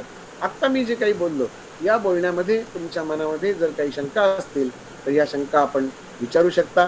या शंकांची उत्तर देण्याचा मी नक्की प्रयत्न करीन. मी आता माझं प्रेझेंटेशन स्टॉप करतोय आणि तुमच्या मनातले प्रश्न मी तुम्हाला विचारायला देतोय. ज्यांच्या मनात प्रश्न आहे त्यांनी एकतर हात रेज करायचा, असा ते जे चिन्ह दिसतंय ना तुम्हाला शेअरचं, ते हात असा वर करा, मी तिथे येऊन प्रश्न विचारेन तुम्हाला. किंवा चॅटबॉक्स जो असतो, या चॅटबॉक्समध्ये तुमचा प्रश्न जर विचारलं तर तुम्ही त्या चॅटबॉक्समध्ये सुद्धा तुम्ही प्रश्न टाईप करू शकता. किंवा तुमच्या मनात आत्ता जर काही विचारायचं असेल, उत्स्फूर्तपणे मनात प्रश्न येतोय, तुम्ही माईक ऑन करा आणि बोला. तुमचं जे इथे नाव आहे त्या नावाने मी तुम्हाला विचारेन की तुमच्या मनात काही प्रश्न असेल तर विचारा. मनीषा गुरव, काही प्रश्न आहे का? तुमचा हात वर दिसतोय आणि तुमचं नाव टॉपला दिसतंय. बघा आता होत आहे ते का, कारण मगाशी 101 दाखवत होता, 100 नाही नाही आता मी सर, बोललो नाही त्या संदर्भात त्यामुळे होत नाही, आहे. नाही. दाबाच्या संदर्भामध्ये खूप जण क्यू मध्ये आहेत, ठीक आज आहे, सेशन ठीक एकदम फुल झालेलं ओके. आहे. अर्पिता, बघा नमस्कार आता गुरुजी. 99 झाले. आता बोला. बघा, आता बघा क्वेश्चन्स तुम्ही जसं आता म्हणालात की रोग 100 होत बऱ्यापैकी रोग असे हेरिडिटरी नसतात. नाही तर कुठलेच तुम्हाला रोग मी रेकॉर्डिंग हेरिडिटरी अपलोड नसतात करीन उद्या. का काही रोग असे आहेत की जे हेरिडिटरी असतात? आता तुम्ही की जे आईवडिलांच्यामुळे बरोबर आहे ना, काही आजार आहेत. Session full आयुर्वेदात असल्यामुळे सुद्धा join हेरिडिटरी हा भाग सांगितलेला आहे, पूर्वजन्मांचा भोग त्या म्हणून, लिंकला क्लिक करा. कर्माचा सिद्धांत या वरती नावाने जी- काही आजार GFF सांगितलेले काहीतरी आहेत. आहे ना. त्याच्यामध्ये आज जे काही आजार GJF, सांगितले ते सगळेच्या सगळे मध्ये आजार link आहे ना, डॉक्टर त्या सांगतात. लिंकला तुमचा click थायरॉइड करा कसा, तुमचा आणि पीसीओडी join कसा, व्हा. तुमचं मानसिक व्याधी येते तुमच्या तशात, तुमचं टक्कल पण तसंच, तुमचं ब्लड प्रेशर, तुमचे फायब्रॉइड ब्युराइड, सगळं कॅन्सर बिन्सर, हे सगळे आजार आज डॉक्टर अक्षरशः खपवत आहेत. मला सांगा की ज्या पिढीमधनं काही रोग पुढच्या पिढीमध्ये येत आहेत, त्या पिढीने केलेल्या चुका जोपर्यंत आपण कट ऑफ करत नाही तोपर्यंत ते दोष येणार आहेत पुढे. म्हणजे ज्या पिढीमध्ये एखाद्या घरामध्ये एखाद्या दरवाजाला दगड लावण्याची पद्धत असते, आतमधनं कडीच नाहीये. मी एक उदाहरण सांगतो हा. दरवाजा बंद करून आतमध्ये जी कडी बंद करायची असते, ती पिढी जात त्या दरवाजाला कडीच नाहीये आणि एक मोठा ओंडका तिथे त्या दरवाजाला आतल्या बाजूने लावायचं ठरवलेलं आहे. तर हा दोष परंपरेने, वंश परंपरेने आमच्याकडची ही प्रथाच अशी आहे म्हणून जर आलं तर दरवाजा तो कधी ढकलला तरी उघडा जाणार आहे. मग आता हा दोष आई वडिलांकडनं आलेला आहे, पुढच्या पिढीकडनं आलेला आहे. मग कडी लावायचं सामर्थ्य तरी तुमच्यामध्ये असलं तर तुम्ही ज्या चुका आई वडिलांनी केल्या, ज्या चुका आजोबांनी केल्या, त्या चुका तुम्ही करू नका. उदाहरण सांगतो आणखीन एक. वडिलांनी जेवणाची वेळ बदलली आणि रात्री 11 वाजता जेवायला सुरुवात केली. वडिलांची सेकंड शिफ्ट होती, कायम सेकंड शिफ्टलाच असायचे आणि म्हणून त्यांचं जेवण रात्री 12 वाजता 11 वाजता यायचं आणि मग आई त्यांच्याबरोबर असायची. मग मी पण अभ्यास त्यांच्याबरोबर करायचो. मग माझंही जेवण रात्री 11:30 वाजता जेवणारी मंडळी आहेत मुंबईमध्ये. आता मला सांगा, आता रात्री 11:30 वाजता वडील उशिरा येतात म्हणून मी जेवतो. आता त्यांचे दोष माझ्या अन्नाला लागणार नाही आहेत का? मग हा पिढीतला दोष आहे का? मग वडिलांनाही त्रास होते, ते त्रास मला होणारच आहेत. मग त्यांना मुतखडा होणार, मग तो तुम्हालाही होणारच आहे, कारण वडिलांनी केलेल्या चुका तुम्ही करताय. आता हा आजार पिढी जात कसा म्हणता येईल? हा आजार पिढी जात नाहीये. वडिलांनी केलेल्या चुका पुढच्या पिढीमध्ये आल्या तर ते निश्चितपणे त्रास देणारे असतात. आणि म्हणून मला असं वाटतं की आजार पिढी जात असणं आणि नसणं हे त्या पिढीवर अवलंबून आहे. ते कुटुंब कसं त्याकडे बघतंय याच्यावर. एखाद्या घरामध्ये ओल येण्याची सवय आहे, आता हा पिढीचा दोष नाही आहे, हा घराचा दोष आहे. घरात वरनं गळतंय, पावसाळ्याचे दिवस आहेत म्हणून मी अगदी साधं उदाहरण सांगतो तुम्हाला. बाहेरची ओल जी आहे ती घरामध्ये येते आणि तुम्ही जिथे वावरताय ते स्वयंपाकघर खाली त्याला फरशीला ओल येते, तुम्ही जिथे वावरताय तिथे ओल येते. आता हा ओलीचा परिणाम म्हणून संधिवात आहे. मग तोच मुलीला जर झाला तर त्याच्यात नवलते काय? कारण मुलगी सुद्धा त्याच ओलीत काम करते.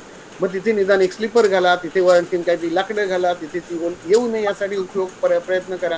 ही चिकित्सा सांगितलेली आहे. आता हे जर केलं नाही तर तुम्हाला त्रास होणारच आहे. आणि म्हणून मला असं वाटतंय की हे आजार जे आहेत ह्या आजारांचा थोडासा वेगळ्या पद्धतीने विचार करायला लागेल. एक प्रश्न इथे विचारलाय मी. प्रश्न ज्यांनी विचारला त्यांचं नाव पण लिहितो. म्हणतो गायत्री कळाकी यांचा प्रश्न आहे, बीपीची गोळी बंद करता येते का? 100% बंद करता येते. फक्त तपासून मनाची तयारी असेल.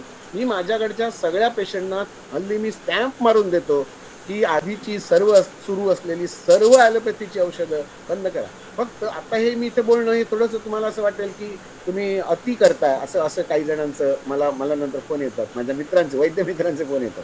म्हणून तुम्हाला सांगतो, ब्लड प्रेशरची गोळी बंद केली तर काही नुकसान होत नाहीये. आता गेली 15 वर्ष ज्यांची बीपीची गोळी बंद केलेली आहे असे अनेक जण आज सुद्धा माझ्या व्याख्यानात ह्याच्यातली काही मंडळी असतील की ज्यांची बीपीची गोळी बंद झालेली आहे. त्यांनी त्यांचे अनुभव लिहून ठेवले, शेअर केले तरी त्या बाकी सगळ्यांना समजते. कमी झाले तर ते तात्काळ कमी करण्यासाठी काही उपाय असतो का? तात्काळ कमी करण्याची आवश्यकताच नाही. आपण आधीच्या भागामध्ये म्हटलंय की ब्लड प्रेशर ही तुमच्या शरीराची त्यावेळेची गरज आहे. ब्लड प्रेशर किती आहे असं म्हणण्यापेक्षा तुमच्या शरीराची आताची गरज 140/90 आहे असं शरीर तुम्हाला सिग्नल देत आहे. हे प्रेशर मी स्वतः वाढवलेलं नाही. माझा आत्ताचा रक्तदाब मोजला 140/90 आहे असं समजा धरलं. आता लक्षात घ्या, आता घड्याळात वाजलेत माझ्याकडे 9:05 झालेली आहेत. मला 9:15ची जर ट्रेन पकडायची असेल आणि तुमचे प्रश्न जर जास्त येत असतील, माझं ब्लड प्रेशर वाढणार नाही? वाढणार. मग आता हा प्रश्न इथला जो आहे, जर बीपी खूप वाढले किंवा कमी झाले तर ते तात्काळ कमी करण्यासाठी काही उपाय असतो का? तात्काळ कमी करण्यासाठी उपाय एकच, माझा लॅपटॉप बंद करायचा आणि मी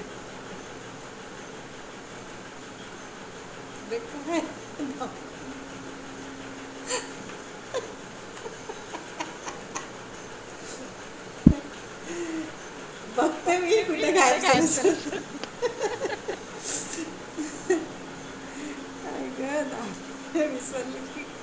गुरुजींनी आमचं ब्लड प्रेशर वाढवलं. त्यांनी लॅपटॉप बघते मी ते बहुतेक त्यांच्यातून कट झाले. एक मिनिट. लॅपटॉप बंद केला म्हणून नाही नाही नाही, डिस्कनेक्ट laptop झाल्या. बंद सहजपणे तो करायला गेलं, त्याच्यात बंद झालं केला आणि बंद काहीतरी. केला तो आले परत आले बंद आले सर झाला. आले. मला काय सांगायचंय तर जेव्हा आपल्याला जायची घाई असते कुठेतरी तेव्हा घाईघाईत काही आपण काहीतरी करतो आणि रक्तदाब वाढतो. आता हे रक्तदाब कमी करायचा असतो का? अरे वाढवला कोणी? शरीराने वाढवून दिला.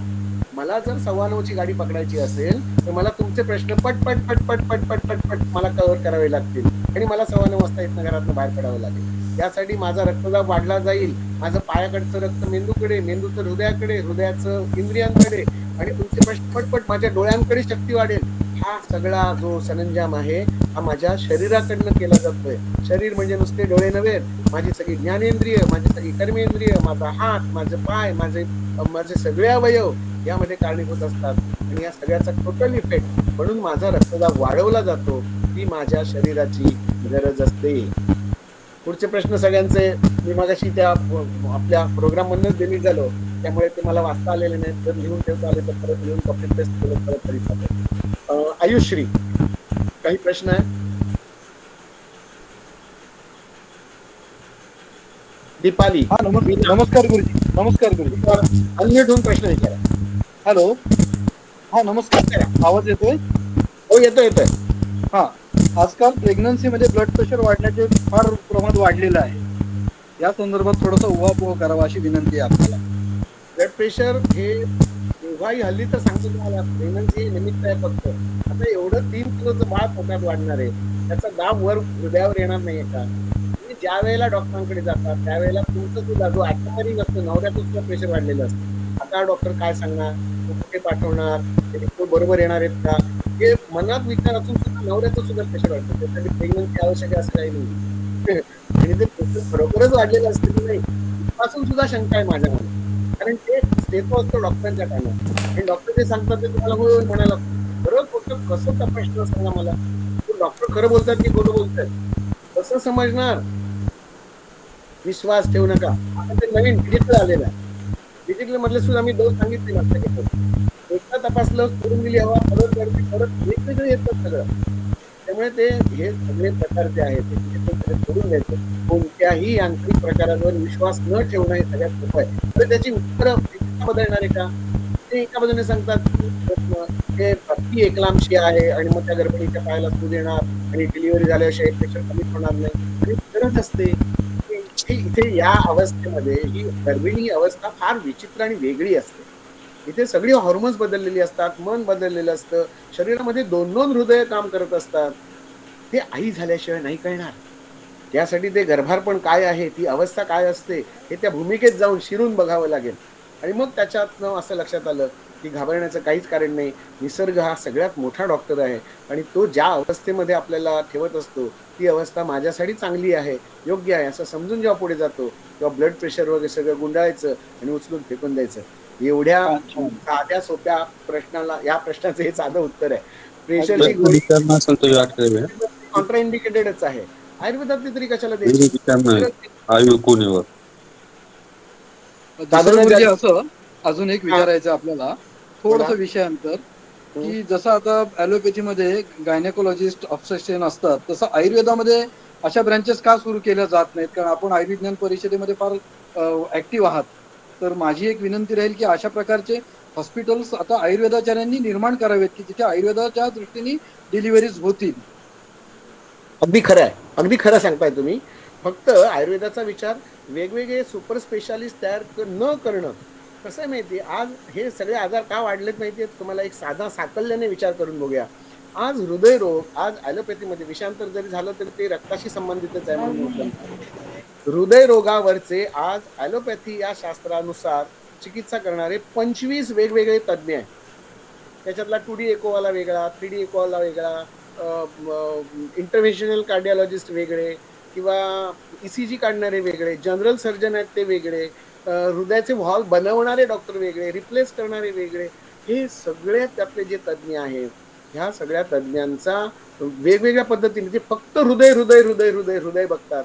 मनाचा संबंध त्यांच्याशी नाही, दातांचे संबंध त्यांना माहीत नाहीत, पोटाच्या समस्या त्यांना माहीत नाहीत. ते म्हणतात आम्ही फक्त हृदयाचे बघतो, आम्ही बाकी काही बघत नाही. हे सगळे अवयव वाटून घेतले जात आहेत आणि ह्या एकमेकांचा एकमेकांशी संबंध असतो हे सुद्धा लक्षात न घेता ह्या जेव्हा चिकित्सा केल्या जातात, परवा माझ्याकडे एक पेशंट आली रात्री 2 वाजता, तिच्या पोटात प्रचंड आग होतीये. ती म्हणते मी सकाळी हृदयरोग तज्ञाकडे गेले, त्यांनी मला 6 गोळ्या लिहून दिल्या. नंतर मी दाताच्या डॉक्टरांकडे गेले, त्यांनी मला 4 गोळ्या लिहून दिल्या. नंतर मी डोळ्यांच्या डॉक्टरांकडे गेले, त्यांनी मला 3-4 गोळ्या लिहून दिल्या आणि सगळ्या गोळ्या खाल्ल्या. 12 गोळ्या तिने रात्री झोपताना खाल्लेल्या. तिच्या 3 पेन किलर होती, तिघांनी पेन किलर दिलेली होती. आता रात्री 2 वाजता हिच्या पोटात जी आग निर्माण झाली, मला सांगा याला कोणतं औषध काम करणार आहे? एवढ्या 12 गोळ्या जर एका वेळेला तिने खाल्ल्या, बरं हे त्या एकाच पॅथीच्या गोळ्या खाल्लेल्या ना, आयुर्वेदाचा काहीच नव्हता विचार केलेला. पण हे डॉक्टर एकमेकांना विचारत सुद्धा नाहीत की तुमची औषधं काही सुरू आहेत का, त्या पेशंटने सांगितलं नसेल कदाचित, असंही होऊ शकतं.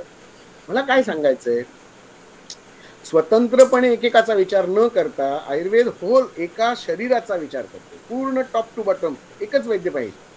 होलिस्टिक पायात अप्रोच. ज्या वेदना होतात त्याचं दुःख डोळ्यात नाही येतं किंवा केस बरोबर आहे. गळतात.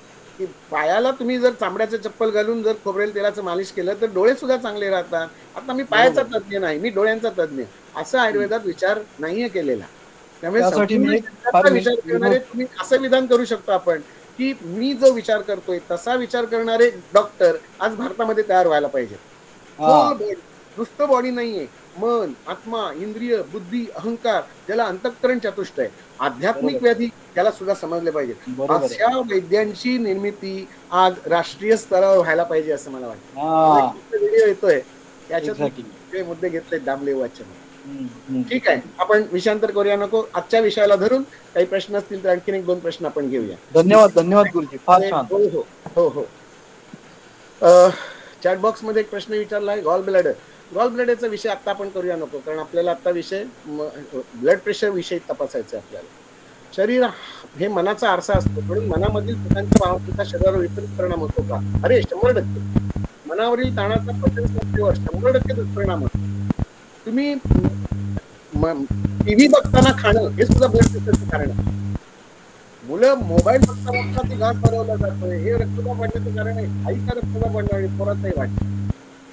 आयुर्वेदातला सगळ्यात सोपा साधा सिद्धांत, जेवत असताना फक्त जेवणाकडे लक्ष असावं, वाचन करत असताना वाचनाकडे लक्ष असावं, व्यायाम करताना व्यायामाकडे लक्ष असावं, मजा करताना तुम्हाला अभ्यास आठवणे किंवा मजा करायची. तुम्ही काश्मीरमध्ये आहात आणि सगळं सौंदर्य बघताय आणि तुम्हाला पेशंटचा फोन आला, तुम्हाला सौंदर्य दृष्टी पेशंटचा फोन आला तर ते फोनवरच बोलणार, तो बायको चिडते आणि मग तिचं प्रेशर वाढतं आणि मग तिथे काश्मीरमध्ये सुद्धा तिथे डोकं गरम होतं. आपलं याला कारण कोण आहे?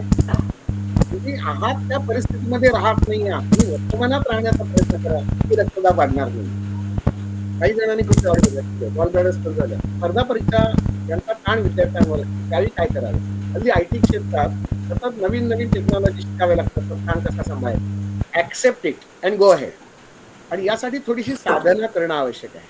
मनावरचा ताण हा असणारच आहे. तुम्ही परिस्थिती नाही बदलू शकणार, पण तुम्ही मनस्थिती बदलली पाहिजे. परिस्थिती आपल्याला कधीही बदलता येत नाही. आजच सकाळी आमची चर्चा आमच्या दवाखान्यात आम्ही माझ्या स्टाफ बरोबर आणि माझ्या स्टुडंट बरोबर करत होतो.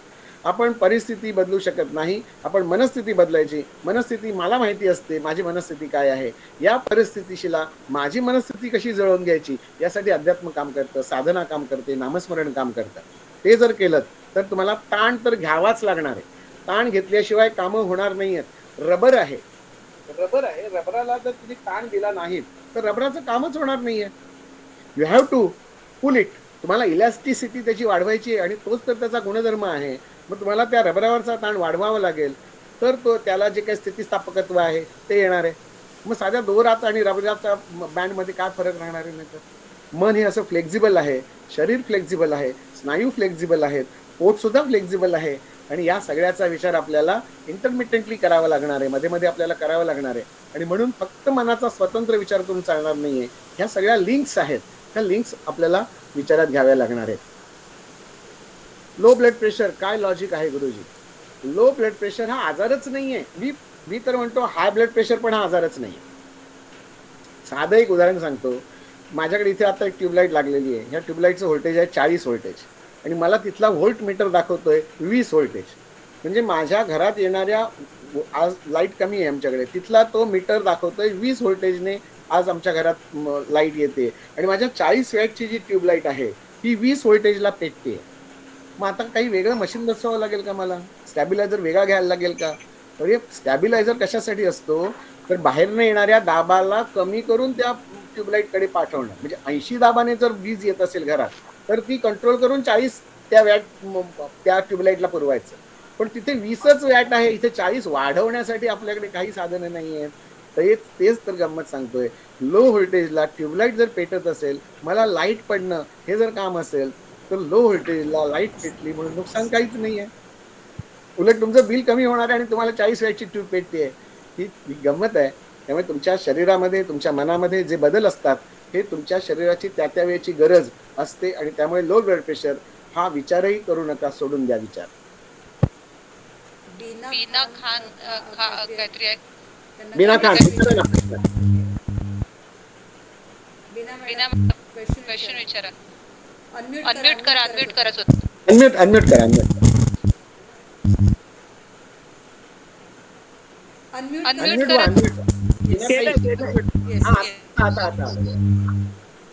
म्हणजे आम्ही जे काय ब्लड प्रेशर वाढतं किंवा त्रास होतो म्हणून ॲलोपॅथीच्या डॉक्टरांकडे जातो, ते औषधं देतात, मग ते नॉर्मल मध्ये राहतं. पण मग आता जर आपण अचानक आम्ही ती बंद करून टाकली तर ते वाढलेलं आम्हाला एकतर कळणार नाही आणि मग असं नेहमी सांगतात की ब्लड प्रेशर वाढून पॅरालिसिस होतो वगैरे. मग असं झालं तर कसं कळणार? आता असं होऊ शकतं ना? चांगला प्रश्न, कॉमन प्रश्न आहे हा. प्रश्न रोज माझ्या दवाखान्यात येऊन सगळेजण विचारतात. 2 गोष्टींमध्ये याचं उत्तर येतं. एक तर तुम्हाला कळणार नाही, हे तुमचं अज्ञान आहे आणि अज्ञानात सुख असतं. तुमचं प्रेशर तपासल्यानंतर जे तुम्हाला कळतंय ते जर कळलंच नाही तर हे जे अज्ञान आहे, हे तुम्हाला मी आई शपथ सांगतो, माझं प्रेशर किती आहे मला 56 वर्षात माहितीच नाही. लिटरली मी माझं प्रेशर कधीही चेक केलेलं नाही. मी उदाहरण दिलं ते 140/90 मी उदाहरणासाठी सांगितलेलं मगाशी. ऍब्सोल्युटली माझं प्रेशर किती आहे मला माहित नाही, माझं कोलेस्ट्रॉल किती आहे मला माहित नाही. हे यंत्र आता आलं, त्या अगोदर कुणाला अटॅक येतच नसतील. बरं, तुम्हाला आणखीन एक गंमत विचारतो. जे अटॅक सांगतात किंवा पॅरालिसिस होईल किंवा तुम्हाला आणखीन काही अर्धांगाचा झटका येईल, हे सगळे आजार ज्यांचं ब्लड प्रेशर नॉर्मल आहे त्यांना सुद्धा होतात. असं कुठे की रक्तदाब वाढल्यानंतरच ते आजार होतात, असं नाहीये. त्यामुळे सांगतो तुम्हाला, हे डॉक्टरांकडे गेल्यानंतर ते डॉक्टर जेव्हा हँग होतात तेव्हा ते खापर कोणाच्या तरी माथ्यावर फोडायचं म्हणून त्या रक्तदाबाला निर्माण केलेला तो एक भस्मासूर आहे असं मला वाटतं. जेव्हा मी पूर्ण आयुर्वेदाचा विचार करतो, यंत्र आयुर्वेदामध्ये रक्तदाब तपासण्याचं यंत्रच सांगितलेलं नाही, मग तो आयुर्वेदी आजारच नाही. आणि आमचे पूर्वज इतके हुशार होते, नाडीवरनं देखील आम्हाला रक्तदाबाचं निदान करता येत होतं. तुमचा दुसरा प्रश्न, मग समजा औषधं मी बंद केली तर मला काही त्रास होईल का? नाही होणार त्रास, कारण त्या औषधांचा फायदा काय झाला याचा विचार करून बघा. आता तुम्ही गेली कमीत कमी 12-15 वर्ष औषधं घेताय ब्लड प्रेशरचं, त्याचा फायदा काय झाला असा विचार करून बघा. जर मी कायम 2 गोष्टी सांगतो, प्लस पॉईंट मायनस पॉईंट.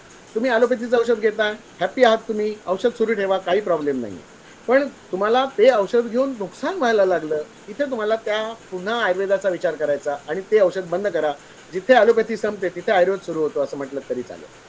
मग जर तुम्हाला आयुर्वेदाची औषधं घ्यायची असतील तर तुमचा विचार बदलावा लागेल, तुमची सोच बदलावी लागेल. तुमचं ते रक्तदाब ही माझी गरज आहे असं समजून पुढे जा. अगदीच तुम्हाला भीती वाटते ना, आता आपण डायरेक्ट मी तुम्हाला तपासलेलं नाही, मी तुम्हाला ओळखत नाही, तुम्ही मला ओळखताय, कदाचित चॅनेलवरनं ओळखत असाल तेवढंच, परंतु आपला प्रत्यक्ष संबंध नाही. परंतु आज जग इतकं जवळ आलंय की आपण आता किती अगदी जवळ आहोत. तुमचा रक्तदाब मला मोजता येत नाहीये म्हणून तुमचं मन मला ओळखता येत नाही याच्यातला भाग नाही. मन तुमचं ओळखता येतंय, तुमच्या मनामध्ये भीती आहे. मग मी तुम्हाला असा सल्ला देईन की 1 दिवसाआड गोळ्या घ्या. त्या काही 40 mg ची टेलमा तुमची सुरू आहे, आज 40 mg ची घेताय, उद्या 20 mg करा, परवा परत 40 करा, परवा आणखीन एक तुमची कोण मैत्रीण आली तिने घाबरवलं, घ्या 40 mg ची. हे असं हे आजूबाजूला जे कावळा चिमण्या असतात ना आपल्या, ह्याच गडबड करत असतात सगळ्या. आपण स्ट्रॉंग असतो. आता माझं तुम्ही एक लेक्चर ऐकलं, आमची 4 भाग ऐकलेत, तुम्हाला स्ट्रॉंग वाटतं, अरे बरोबर आहे डॉक्टर, बरोबर सांगतायत, आपल्याला गोळी बंद करायला पाहिजे. हे तुम्ही तुमचे बेरड्याचे रंग 3 दिवस असतात.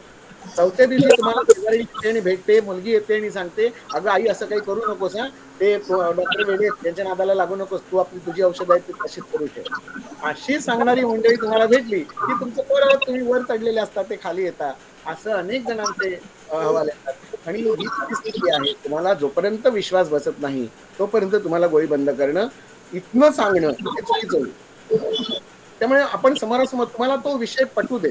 आता हे पटण्यासाठी काय करायचं, वारंवार मनाला सांगायचं, मला काही झालेलं नाही, मला काही होणार नाही, वाढलेल्या रक्तदाबाचा मला त्रास होत नाहीये, त्यामुळे मला कोणीही किती सांगण्याचा प्रयत्न केला तरी माझ्यावर त्याचा दुष्परिणाम होणार नाहीये, मी 100 वर्ष निरोगी आणि आनंदी जगण्याचा प्रयत्न करणार आहे. अशा पॉझिटिव्ह सजेशन जर तुम्ही घेत गेलात, ह्याच प्रेशरचं काय उत्तर आहे. ही चिकित्सा आहे रक्तदाबाची. तुम्हाला वेगळ्या औषधांची गरज पडणार नाहीये. तुम्ही स्वतःचा विश्वास वाढवा आणि औषधं बंद करणार असाल 1 दिवसाआड बंद करून बघा, काही होत नाही नुकसान. Go ahead.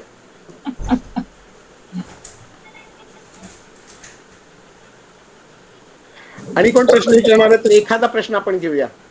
उरलेले प्रश्न तयार ठेवा आणि आपण पुढच्या एखाद्या भागात नुसती प्रश्नोत्तर सुद्धा आपण घेऊ शकतो, कारण प्रश्नोत्तरामध्ये वेळ जातो आणि प्रश्नोत्तर हाच तर जीवस्य कंठस्य भाग हे व्याख्यानाचा शेवटचा असतो. आपल्या मनातलं विचारायचं असतं. कॉमनली प्रश्न असतात, फक्त या प्रश्नाचं उत्तर सगळ्यांसाठी देण्याचा मी प्रयत्न करतोय. अजून एखादा प्रश्न घेऊन आपण हे थांबू. चेतन जाधव, मिहीर, काशीद, आवाज ऐकायला येत नाही. मिहीर, नमस्कार गुरुजी. नमस्कार. बीपी आणि वय हे संबंधित आहे का? म्हणजे जर 50 वय असेल तर त्याचा बीपी 150 हा नॉर्मल असतो असं म्हटलं जातं. ते लक्षात आलं. त्याचा एक नियम ॲलोपॅथीनुसारचा एक नियम सांगतो, तो मला आमच्या कॉलेजमध्ये शिकवलेला. वय अधिक 100, वय 50 जर असेल, वय अधिक 100 म्हणजे झाले 150, अधिक वजा 20. वय 50 आहे, अधिक 100 म्हणजे 150, अधिक 20 म्हणजे 170 आणि वजा 20. 150 मधनं वजा 20 म्हणजे 130, म्हणजे 130 आणि 170 या रेंजमध्ये तुमचं प्रेशर राहिलं तरीही चालतं. परंतु पुन्हा एकदा सांगतो, केवळ वय हा क्रायटेरिया नाहीये. एखाद्याला भरपूर ताण आहे आणि त्याचं वय अगदी 80 वर्ष आहे, त्याचा जो त्याचा वाढत्या वयाचा जर विचार केला तर हृदयाचा 80 वर्ष आकुंचन चाललेलं आहे, त्यामुळे त्याला फ्लेक्झिबिलिटी हृदयाला चांगली आलेली असते. आता 80 वय म्हणजे 100 अधिक 80 म्हणजे 180, अधिक 20 म्हणजे 200 आणि 180 वजा 20 म्हणजे 160, म्हणजे 160 ते 200 हे 80 वर्षाच्या ज्येष्ठ नागरिकांना कॉम्पेन्सेट होण्यासारखं असतं, त्याच्यात धोका नाही. हार्ट अटॅक येणं हे वया 50, 40, 50 यानामध्ये सुद्धा आता हल्ली दिसायला लागलेलं आहे. याची कारणं काही वेगळी आहेत, आपण पुढच्या कारणांमध्ये ती बघूया. शारीरिक कारणं जेव्हा आपण अभ्यासू, आज आपण आध्यात्मिक कारणं बघितली, मानसिक कारणं बघितली. मानसिक कारणातले सुद्धा काही भाग राहिलेले आहेत. त्याच्यात काही औषधं इंट्रोड्यूस होणं हे सुद्धा रक्तदाब वाढण्याचं कारण आहे किंवा हार्ट अटॅक येण्याचं कारण आहे. ज्या पद्धतीत कोरोनावरच्या लसीकरण केल्यानंतर हृदयरोगाची संख्या वाढली, आता ते कितीही नाकारू देत किंवा स्वीकारू देत, व्यवहारामध्ये असं दिसतंय ज्यांनी कोरोनाची लस घेतली त्यांच्या रक्तदाबावर परिणाम झाला, त्यांच्या मासिक पाळीवर परिणाम झाला, त्यांना वेगवेगळे आजार नवीन व्हायला लागले. हा डाटा आपल्याला जनरल डाटा आहे असं म्हणूया आपण, तो वाढलेला दिसतोय. आणि त्यामुळे मग ती कोरोनाची लस आणि त्याचे झालेले परिणाम हे एका वर्षासाठीच असतात. नंतर ते लसीचाही परिणाम हळूहळू कमी होतो आणि त्या लसीचा दुष्परिणाम सुद्धा कमी होतो. दोन्ही गोष्टी आहेत. त्यामुळे घाबरू नका. आहात तसे राहा, हेल्दी राहा, प्रार्थना करा,